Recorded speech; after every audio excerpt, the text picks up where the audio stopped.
बिस्मिल्लाहिर्रहमानिर्रहीम अल्लाहुम्मा सल्लि अला मुहम्मदिन व अला आलि मुहम्मदिन व बारिक वसल्लम। नाज़रीन, उम्मीद करता हूँ कि आप सब खैरियत से होंगे। अच्छा, साइतामा यूनिवर्सिटी जापान की बहुत ही मशहूर यूनिवर्सिटी है जिसमें आजकल पीएचडी के एडमिशन्स स्टार्ट हैं। तो बस इस वजह से ये वीडियो मैं बना रहा हूँ कि जो लोग भी अप्लाई करना चाहते हैं साइतामा यूनिवर्सिटी जापान में, अगर वो ये दो वीडियोस देख लेते हैं, एक में मैं डिटेल्स बताऊंगा अप्लाई कैसे करना है, दूसरी में मैं आपको एप्लीकेशन फिल करके बताऊंगा कि आपने कैसे एप्लीकेशन फिल करनी है, कैसे अप्लाई करना है। आप अगर ये दो वीडियोस देख लेते हैं तो उम्मीद है कि आप घर बैठ के खुद ऑनलाइन अप्लाई कर सकते हैं, इसमें कोई मुश्किल नहीं है। जो भी लोग एडमिशन लेना चाहते हैं, मास्टर किया हुआ है पाकिस्तान में ज़्यादातर लोगों ने, तो वो ख्वाहिश करते हैं कि हम पीएचडी में बाहर जाके इनरोल हों, बाहर जाके किसी यूनिवर्सिटी में स्कॉलरशिप पे जाएं। तो इसलिए मैं वीडियो बना रहा हूँ उन लोगों के लिए। तो चलें जी, स्टार्ट करते हैं। किसी भी यूनिवर्सिटी में आपने एडमिशन लेना हो तो उसमें सबसे पहला स्टेप यही होता है, कोई मुश्किल नहीं होता। आपने सबसे पहले वहाँ पे जाके अपना डिपार्टमेंट ढूंढना होता है, ठीक है। जैसे ये मैंने यहाँ पे लिखा हुआ है साइतामा यूनिवर्सिटी मैक्स स्कॉलरशिप, ठीक है। तो सबसे पहले मैं ये देखना चाहता हूँ कि इस यूनिवर्सिटी की जो डेडलाइन है एप्लीकेशन की वो क्या है, क्या एडमिशन स्टार्ट भी है या नहीं है। क्योंकि ऐसे हवा में तीर आपने भी नहीं चलाना। सबसे पहले उस यूनिवर्सिटी के अंदर जाके अपना डिपार्टमेंट सर्च करना है, क्या आपका डिपार्टमेंट या आपका प्रोग्राम ऑफर हो रहा है वहाँ पे। दूसरी चीज़ जो आपने देखनी है वो इसकी डेडलाइन कब है, ये अपने पास नोट कर लेना है। अब फॉर एग्जांपल मैंने ये लिख दिया साइतामा यूनिवर्सिटी मैक्स स्कॉलरशिप, ठीक है। तो ये मैंने दो टैब खोले हैं, पहला और दूसरा ये। अब ये जो मैंने टैब खोला है तो पहले मैंने चेक कर लिया था, यहाँ पे सिविल इंजीनियरिंग मौजूद है। मैं अपने एरिया की बात करूंगा, अगर आप किसी और एरिया के हैं तो आप सबसे पहले अपना डिपार्टमेंट देख लें, physics, chemistry, math, computer science, ये सब वहाँ पे पीएचडी के एडमिशन वहाँ पे ऑफर किए जाते हैं, ठीक है। तो हमने ये खोल लिया, दूसरा लिंक खोल लिया। इसमें ये देखें, ये डिटेल्स आ रही हैं कि general application guidelines for university recommended Japanese max scholarship. अच्छा, मैक्स जो है जापानीज गवर्नमेंट की तरफ से ये स्कॉलरशिप दिया जाता है। इसमें तकरीबन 3 लाख रुपीज़ पाकिस्तानी हर महीने स्टूडेंट को दिए जाते हैं। और इसमें आने जाने का आपका टिकट भी मैक्स की तरफ से होता है, जापानीज गवर्नमेंट की तरफ से होता है। मीन्स आपका वीज़ा, आपकी ए टू जी हर चीज़ जो होती है वो आपको खुद बेयर नहीं करना पड़ते, बल्कि जापानीज गवर्नमेंट आपको सपोर्ट करती है पूरी तरह, ठीक हो गया। तो इसमें दो तरह के होते हैं। अब यहाँ पे ये लिखा हुआ है फॉर डॉक्टरल एप्लीकेंट ओनली, ठीक हो गया। तो ये जो हम पेज खोला हुआ है ये डॉक्टरल के लिए है, पीएचडी के लिए है। फॉर एग्जांपल अगर कोई स्टूडेंट एमएस का है तो उसका तरीका यही होता है कि आपने उस यूनिवर्सिटी के एफएसओ को या उस यूनिवर्सिटी के ग्रेजुएट ऑफिस की ईमेल यहाँ पे गिवन होती है, नीचे गिवन होगी यहाँ भी, ये देखें यहाँ पे ये लिंक गिवन है कि आपने किससे कांटेक्ट करना है। अगर तो आपको समझ नहीं आ रही, वेबसाइट पे कोई चीज़ मिल नहीं रही, तो आपने डायरेक्ट इनको ईमेल करनी होती है और वो आपकी ईमेल का रिस्पांस करते हैं। ऐसा कभी नहीं होता कि वो आपको रिस्पांस नहीं करें, वो बहुत कॉपरेट करते हैं। तो आप उनको खुद भी ईमेल कर सकते हैं अगर कोई चीज़ समझ ना आ रही हो। तो चलें जी, बात करते हैं। ये नेशनैलिटी की बात है, ये जनरल गाइडलाइंस हैं, ठीक है, कि कौन अप्लाई कर सकता है, ठीक है। उसमें पाकिस्तान है, हम अप्लाई कर सकते हैं, ठीक है। ये आपने पढ़ लेना है क्योंकि इतना टाइम नहीं है कि हम एक एक लाइन पढ़ते रहें। दूसरा जो एज है, इसमें 35 साल से कम होनी चाहिए, वो बंदा एप्लीकेबल होगा, ठीक हो गया। और तीसरी चीज़ जो आ गई है वो है 2.3 CGPA रिक्वायर्ड है मिनिमम आउट ऑफ 3, ठीक है। तो अमूमी तौर पे पाकिस्तान के अंदर 4 CGPA होती है, तो उनका एक अपना स्टैंडर्ड है। बस आपने उनको अपना ट्रांसक्रिप्ट भी शेयर कर दें तो वो खुद कैलकुलेट करके आपको बता देंगे, ठीक है। अच्छा, अमूमी तौर पे स्टूडेंट मुझसे ये भी क्वेश्चन करते हैं, सर हमारी 2.8 है, 2.9 है, 2.7 है, हम करें या ना करें। तो मैं उनको कभी भी डिस्करेज नहीं करता, आप अप्लाई लाजमी करें। ऐसा मुमकिन नहीं है कि आप अप्लाई करें और सम टाइम ऐसा होता है कि आपके कंपटीशन में जो एप्लीकेशंस पहुंची होती हैं वहाँ पे वो आप उनसे बेहतर होते हैं। तो इसलिए आपकी CGPA अगर कम भी बन रही है, 2.87 इतनी बन रही है, 2.93 बन रही है, तो तब भी आप अप्लाई करें, क्योंकि आप अपनी लक लाजमी आजमाएं, ठीक है। तो आपका चांसेस हो सकते हैं, ठीक है। और उसके बाद आ गई जी जीपीए कन्वर्जन का, यहाँ पे ये लिखा हुआ है, ठीक है। वो आपको एक एप्लीकेशन फॉर्म के साथ एक परफॉर्मा भी देते होते हैं जो कि आपने जहाँ से करना होता है। अगली चीज़ है इंग्लिश लैंग्वेज प्रोफिशिएंसी सर्टिफिकेट। ये काफ़ी स्टूडेंट्स को पता नहीं होता जो फ्रेश ग्रेजुएट्स होते हैं। तो इसमें या तो आइट्स भी चल जाता है, ये लिखा हुआ है यहाँ पे, या आपकी यूनिवर्सिटी आपको एक लैंग्वेज सर्टिफिकेट बना के देती है। जिस यूनिवर्सिटी से आपने प्रीवियस डिग्री की होती है, बीएससी या एमएससी, उनके एडमिन में आप जाके उनको रिक्वेस्ट करें, मुझे इंग्लिश लैंग्वेज प्रोफिशिएंसी सर्टिफिकेट चाहिए। इस पे मैंने स्पेशल वीडियो बनाई हुई है, आपने कैसे लेना है आप मेरे चैनल पे देख सकते हैं, ठीक है। तो वो आपको एक इंग्लिश लैंग्वेज सर्टिफिकेट बना देते हैं। उसमें ये मेंशन होता है कि आपका जो मीडियम ऑफ इंस्ट्रक्शन था during your education, during your master और बैचलर्स, वो जो था इंग्लिश था। तो बस दैट्स एनफ, ठीक है, ये सर्टिफिकेट होता है। उसके बाद वीज़ा रिक्वायरमेंट, इसमें आपने बिल्कुल परेशान नहीं होना, ये आपका पेन नहीं है। ये जब आपकी सिलेक्शन यूनिवर्सिटी कर लेती है तो यूनिवर्सिटी आपको 2-3 एप्लीकेशन फॉर्म, 2-3 आपको कंग्रेचुलेशन वाले फॉर्म भेजती है। आपने जस्ट वो फॉर्म पासपोर्ट के साथ लेके एम्बेसी जाना है। With in 7 days to 10 days to 15 days आपको एम्बेसी आपका वीज़ा दे देती है, ठीक है। ये अराइवल इन जापान, ये भी बात की बातें, अभी आपने इसको नहीं छेड़ना। अब इसमें यह है कि who is eligible to apply, ठीक है। Applicant who meet any one of the following condition is ineligible to apply. अब इनमें से कोई जो कंडीशंस हैं अगर कोई बंदे पे पूरी उतर रही हैं, कोई एक भी, तो वो नहीं अप्लाई कर सकता। अगर कोई एक्टिव मिलिट्री पर्सनल, ठीक है, या कोई मिलिट्री सिविलियन, ठीक है, ये चीज़ आपने देख लेनी है, इसमें कोई मुश्किल नहीं है और ये डिटेल्स हैं, इसको आपने जस्ट पढ़ लेना है, बाकी इसमें कोई इतना बड़ा मसला नहीं है। अगली चीज़ है जी कंडीशन फॉर स्कॉलरशिप सस्पेंशन। ये भी आपने देख लेना है कि आप अगर स्कॉलरशिप विन कर लेते हैं कौन कौन सी कंडीशन है कि आपका स्कॉलरशिप सस्पेंड हो जाएगा, तो ये भी आपने देख लेना है। हम मेनली जिस चीज़ की तरफ आना चाह रहे हैं वो है इनकी एप्लीकेशन प्रोसीजर क्या होता है, किस तरह होता है, ठीक है। नॉर्मली जो ये होता है स्कॉलरशिप पीरियड 3 साल का होता है। अब स्टूडेंट ये पूछते हैं अगर 3 साल में हम PhD कंप्लीट नहीं कर सकते तो यूनिवर्सिटी आपको 6 महीने की फर्दर एक्सटेंशन देती है।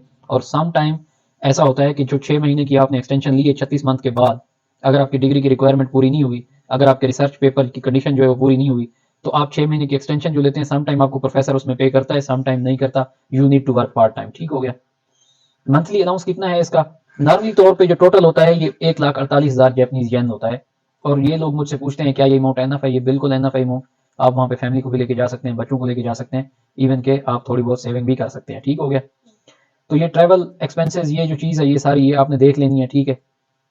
तो ये इसमें भी कोई इतना बड़ा मसला नहीं है। ये मेन चीज़ है जिसकी खातिर मैं थोड़ा सा तेज़ी से बात कर रहा था ताकि हम अपने मेन एजेंडे की तरफ आ जाएं। अब ये देखें एप्लीकेशन एंड फीस। अब application form can be downloaded from here. अब इस लिंक को हम ओपन कर लेते हैं, ठीक है। और important dates to application can be referenced from here. अब ये इंपॉर्टेंट डेट्स हैं, ये दोनों लिंक खोल देते हैं। पहले हम देखते हैं कि डेट्स क्या है इंपॉर्टेंट। अब ये इंपॉर्टेंट डेट्स हैं, देखें। ये doctoral applicant who are seeking admission with Japanese MEXT scholarship 2024। अब इसमें ये इनटेक जो है आप इस साल अप्लाई करेंगे दिसंबर में, ठीक है। ये देखें ये इसकी डेडलाइन जो है रिसीविंग एप्लीकेशन मिड दिसंबर।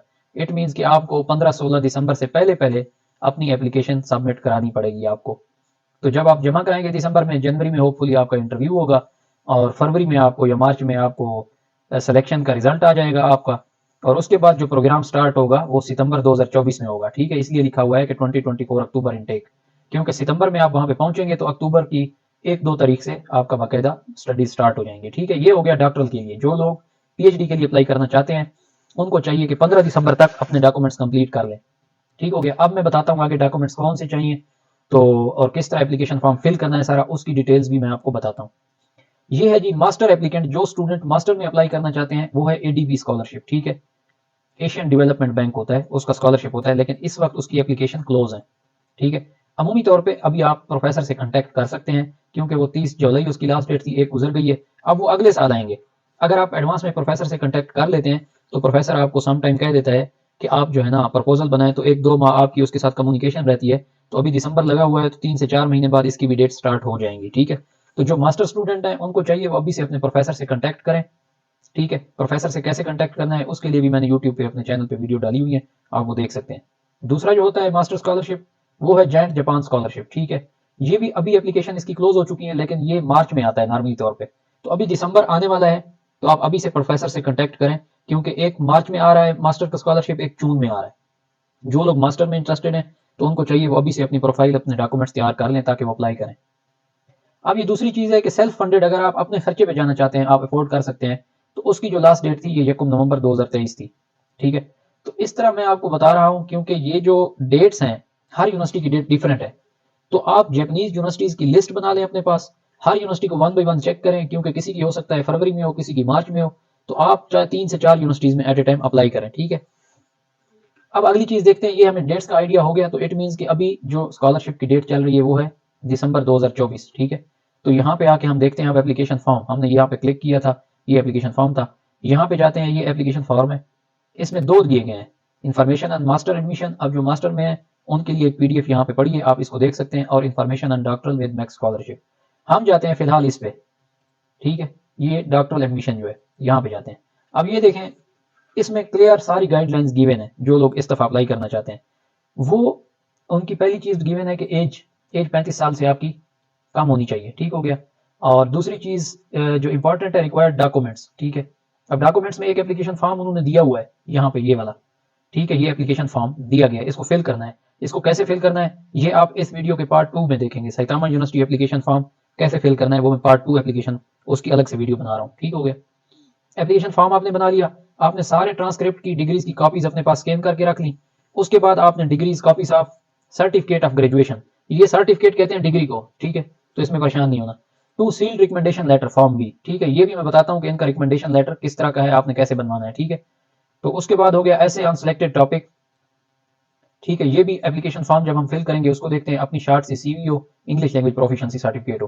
तो ये बहुत आसान है, सबसे पहले अपने ट्रांसक्रिप्ट, अपनी degrees, recommendation letter, English language proficiency certificate, साथ में जो एप्लीकेशन फॉर्म उनका दिया गया आपने जस्ट उसको फिल करना है। फिल करने के बाद आपने उनको सेंड करना है हार्ड कॉपी के अंदर, ठीक हो गया। अब ये लिखा हुआ है applicant strongly discourage from the contacting ministry of education MEXT scholarship all the communication regarding scholarship shall be conducted through international graduate of C. अगर आपको कोई मसला वगैरह है तो आप ग्रेजुएट ऑफिस से कंटेक्ट करके वो कर सकते हैं, ठीक है। अब यहाँ पे आते हैं इसके एप्लीकेशन फॉर्म के ऊपर, इसको भी एक नजर देखते जाते हैं। चलें, जो मास्टर के स्टूडेंट्स हैं उनके लिए भी ये गाइडलाइंस गिवन है, ठीक है। अब ये देखें, ये 2024 मास्टर का है, ठीक है। इसमें ये सारी गाइडलाइंस गिवन है कि आपके पास बैचलर डिग्री होनी चाहिए, इंग्लिश लैंग्वेज प्रोफिशिएंसी होना चाहिए, रिकमेंडेशन लेटर होना चाहिए। ये सारी वही चीजें हैं जो मैं ऑलरेडी अपनी पिछली वीडियोस में भी बता चुका हूँ, ठीक है, इसमें आपने परेशान नहीं होना। और उसके बाद ये है, यहाँ पे स्केड्यूल दिया गया है, जो डेट्स मैंने अभी बताई हैं यहाँ पे फिर रिपीटेड है ये, और ये एप्लीकेशन डॉक्यूमेंट्स हैं। और उसके बाद एक अच्छी चीज जो यहाँ पे दी गई है, आई फील के प्रोफेसर्स की लिस्ट दी गई है, ये देखें। अब हमने सिविल इंजीनियरिंग का डिपार्टमेंट खोला हुआ है तो प्रोफेसर्स की लिस्ट दी गई है, तो जो मास्टर के लोग एडमिशन लेना चाहते हैं तो ये प्रोफेसर्स, आगे उनका रिसर्च एरिया भी लिखा हुआ है, ठीक है। अब ये कंक्रीट का टीचर है, और ये देखें अर्थक्वेक का है, ये रिवर इंजीनियरिंग का है। तो आपको चाहिए कि you need to send them personal email and request them for the consent letter, या उनको बताएं कि मैंने बैचलर की हुई है, अब मैं एमएस आपके पास एडमिशन लेना चाहता हूँ, तो आप अपना कोई कंसेंट लेटर दें या मुझे अपनी रिसर्च टीम का हिस्सा बनाएं। इसके लिए मैंने अलग से ईमेल बनाई हुई है, ये अलग वीडियो बनाई हुई है कि प्रोफेसर के साथ आपने ईमेल या कांटेक्ट कैसे करना है। ये एसोसिएट प्रोफेसर है, ये असिस्टेंट है, ठीक है। तो यहाँ से आप कांटेक्ट कर सकते हैं। तो चलेंगे, अब तक के लिए इतना। अगली वीडियो जो मैं बना रहा हूँ उसमें हम ये देखते हैं कि सैतामा यूनिवर्सिटी में अगर आप अप्लाई करने जा रहे हैं तो उसको आपने कैसे अप्लाई करना है, फॉर्म कैसे फिल करना है, ठीक है जी। अब तक के लिए अल्लाह हाफिज़, अस्सलाम वालेकुम।